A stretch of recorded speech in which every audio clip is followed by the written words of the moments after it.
So when I was younger at school, I read To Kill a Mockingbird and really enjoyed the story, and that made me think about possibly pursuing a career in law. Did a law degree at university and really enjoyed it. Did some work experience with various firms in different types of law whilst I was at university, and decided that that was what I would like to do as a career. In terms of my work as a solicitor, it really varies because sometimes I'm in court and sometimes I'm not in court. When I am in court, it generally isn't always particularly local.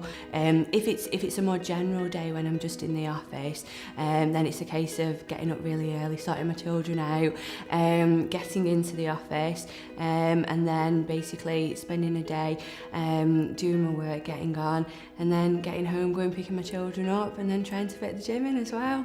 I think as a criminal solicitor, you're generally meeting clients who are at a very difficult time in their lives, and they're at a really vulnerable position in terms of where they're up to with the case.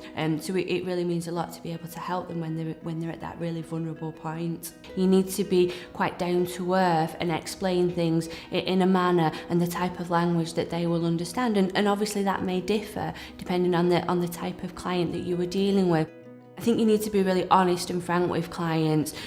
Sometimes you'll have clients who are not going to be successful in terms of how they would like to be successful with their case, irrespective of what you're doing. It's really important that you're honest and frank with them and open in terms of the merits of their actual case, rather than telling them that everything's going to be fine. So I suppose in terms of the outcome, clients are going to rank whether they've got value for money with the success. Have they got the result that they want? In terms of obviously financially, it's at the outset making it very clear what this case is going to cost them, giving them a quotation, keeping them updated in terms of how you proceed, because of course if the case ends up costing double what you said it at the beginning, then that's not going to be good value for money from their perception.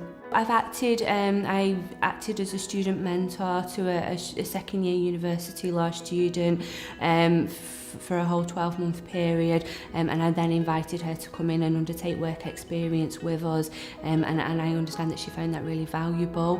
When you've got the result that you want to get for a client and their case is finished, and you can see by talking to them how much it's meant to them, I think that gives you the greatest satisfaction.